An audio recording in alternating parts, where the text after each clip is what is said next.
में बोलल जाला भौजी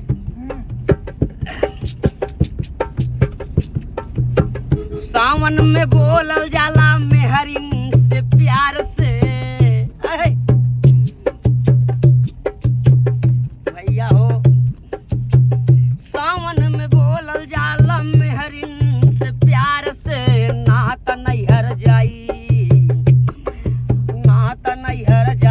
मजा लूटी दूसरा यार से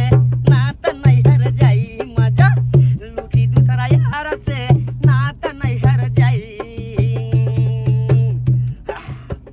मुहवा भैया मुहवा हिलावत दतवा जलियवा जियार के